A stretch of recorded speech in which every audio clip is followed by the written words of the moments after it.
The Midnight Game, a name that sends shivers down the spine of those who dare to speak it aloud. It is not just a game, but a test of courage, a challenge that beckons the brave and the foolish alike. It lurked in the shadows of the internet, a dark corner where urban legends and ghost stories thrive.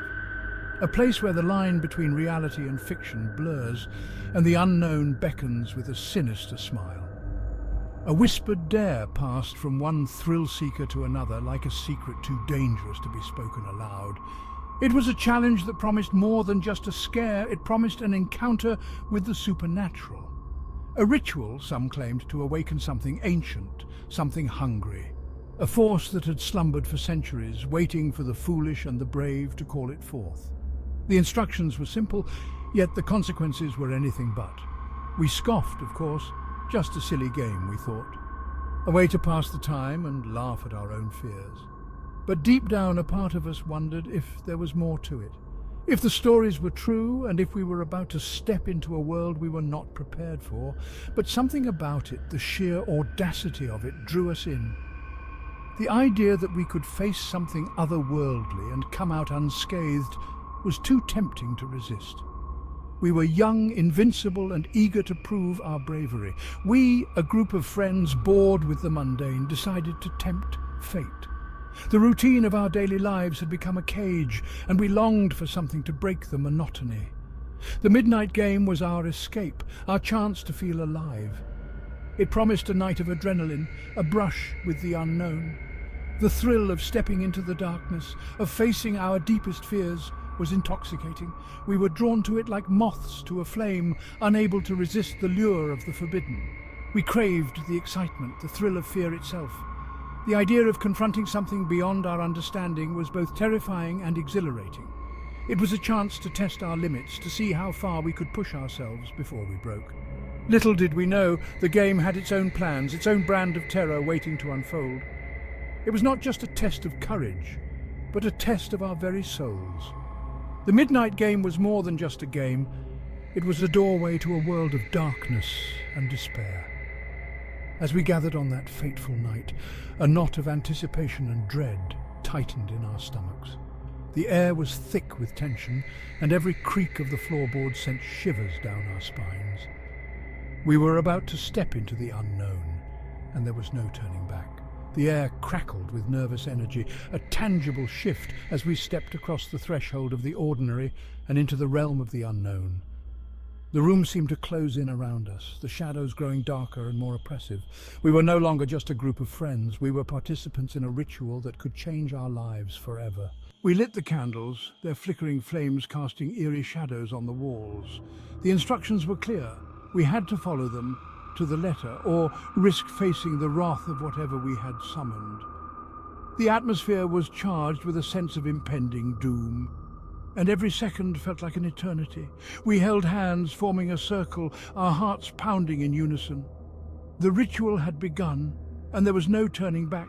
We could feel the presence of something watching us, waiting for us to make a mistake. The fear was palpable, and it took all our strength to keep going. Shadows moved in the corners of the room, and the temperature seemed to drop. We could hear whispers, faint and indistinct, as if the walls themselves were speaking to us.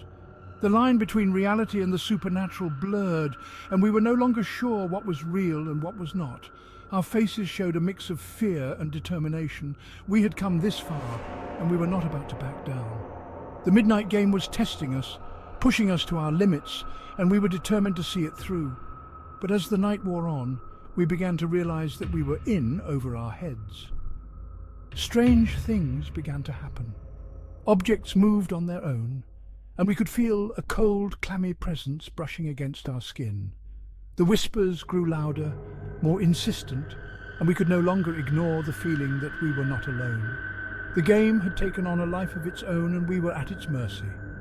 We looked at each other, the realization dawning on us that we had unleashed something we could not control. The Midnight Game was no longer just a thrill-seeking adventure. It was a fight for our very survival. We had to find a way to end it before it consumed us completely. Frantically, we searched for a way out, our minds racing with fear and desperation. The instructions had warned us that once the game began, it could not be stopped. But we had to try. for the sake of our sanity and our lives. The night stretched on, and the darkness seemed to close in around us. Finally, in a moment of clarity, we broke the circle and ended the game. The candles flickered out, and the oppressive presence lifted. We were left in the dark, our hearts pounding and our minds reeling from the experience. The midnight game had tested us, and we had survived. But we knew that we would never be the same again. As we left the room, visibly shaken, we couldn't help but feel a sense of relief and gratitude. We had faced the unknown and come out the other side, but the memory of that night would haunt us forever. The midnight game was a reminder that some things are better left undisturbed, and that the darkness holds secrets that are best left unspoken. The rules were simple, deceptively so. A doorway into another dimension opened with a few drops of blood, a candle, and a whispered name. We etched the rules into our minds, a lifeline in the darkness we were about to enter. Each step felt heavy, weighted with the knowledge of no return. The candlelight flickered, casting grotesque shapes on the walls. The air grew thick, heavy with anticipation. We were no longer just friends, we were players in a game far more dangerous than we could have ever imagined. Our laughter, a nervous tremor in the air, echoed as we gathered the necessary tools. Each of us tried to mask our fear with humor, but the anxiety was palpable. We knew what lay ahead was beyond our comprehension, yet we pressed on, driven by a mix of curiosity and dread. A wooden door, our gateway to the abyss. It stood there, ancient and foreboding, a silent guardian to the unknown. The wood was worn and weathered, as if it had witnessed countless secrets and horrors over the ages. We hesitated, feeling the weight of its history pressing down on us. A single candle, its flame a beacon in the impending darkness. The flickering light cast eerie shadows on the walls, dancing and shifting as if alive. It was our only source of illumination, a fragile hope against the encroaching night. We clung to it, knowing it was our last link to the world we knew. And finally, a drop of blood, a sacrifice to appease whatever lurked on the other side. The ritual was ancient, passed down through whispers and forbidden texts. Each drop symbolized our commitment, our willingness to face the unknown. The blood mingled with the earth, binding us to the ritual and to each other. Each item held a strange weight, a tangible reminder of the pact we were about to make. The tools were simple, yet imbued with a sense of purpose. They were relics of a bygone era, each with its own story and significance. We handled them with reverence, aware of the power they represented. As we arranged them according to the ritual, a palpable shift occurred. The air grew thick with anticipation, and an unspoken understanding passed between us. We were on the brink of something monumental, something that would change us forever. The ritual items seemed to hum with energy, aligning themselves with the forces we were about to unleash. The air crackled with energy, and a sense of foreboding settled upon us. It was as if the very atmosphere was alive, reacting to our presence and our intentions. We could feel the weight of unseen eyes upon us, watching, waiting. The boundary between our world and the unknown was thinning, and we were the catalysts. We were no longer in control. The ritual had taken on a life of its own, and we were merely participants in a larger, unfathomable plan. The sense of unease grew, and we realized that whatever happened next was beyond our power to stop. We had set events in motion, and now we could only brace ourselves for the unthinkable.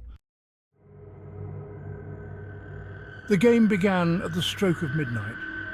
Silence descended, thick and heavy, broken only by the frantic beating of our hearts. The candle flickered, casting dancing shadows that writhed and twisted like living things. An hour stretched into an eternity. Every creak of the floorboards, every rustle of leaves outside the window sent shivers down our spines. The air grew cold, a bone-chilling cold that seemed to seep into our very marrow. We huddled closer, seeking solace in each other's presence, but the fear was a tangible entity, separating us, isolating us in our terror. The game we played was no ordinary game.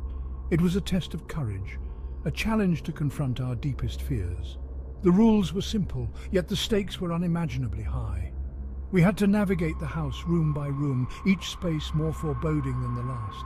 The darkness seemed to have a life of its own, whispering secrets and threats that only we could hear. The walls seemed to close in, the shadows growing longer and more menacing with each passing minute. We could feel the presence of something unseen, lurking just beyond the edge of our vision. It was as if the house itself was alive, watching us, waiting for us to falter. Our breaths came in short, ragged gasps, the fear tightening its grip on our chests. We moved cautiously, every step a struggle against the overwhelming urge to flee.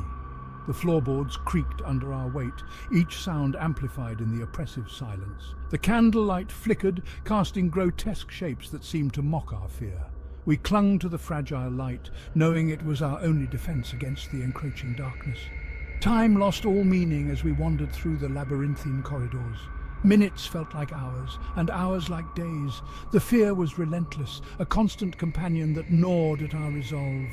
We whispered words of encouragement to each other, trying to keep the terror at bay. But deep down, we knew that we were each alone in our struggle, each facing our own personal demons. The game was a cruel master, pushing us to our limits and beyond. And as the night wore on, we realized that the true challenge was not just to survive, but to confront the fear that lay within us all. Fear's embrace was unyielding, but we had no choice but to endure, to push forward, and to hope that dawn would bring an end to the nightmare. Then the whispers started. Softly at first, like the rustling of leaves, then louder, more insistent. They swirled around us, disembodied voices whispering our names, taunting us, toying with us. We strained to make out the words, our hearts pounding against our ribs. Fear, primal and consuming, tightened its grip on us. The shadows, no longer content to dance on the periphery, stretched and morphed, taking on grotesque shapes that seemed to mock our fear. We were no longer observers in this game, we had become the hunted. A cold spot settled in the center of the room, a chilling void that seemed to suck the warmth from the air.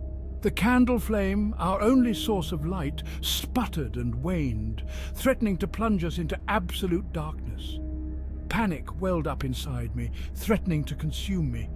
We stumbled back, our eyes wide with terror, as a figure began to coalesce within the cold spot. It was tall and skeletal, its limbs impossibly long and thin. Its eyes, two burning embers, bored into us, filled with an ancient, malevolent hunger. Section 7. A Presence in the Darkness.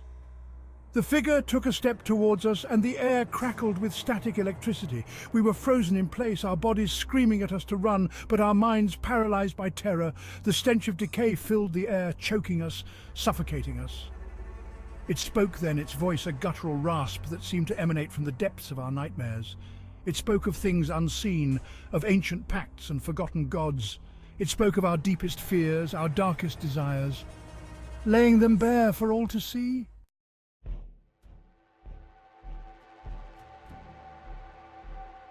Section 8. The Price of Curiosity. We had opened a door that could not be closed, unleashed a force we could not control. The game, it seemed, was far from over.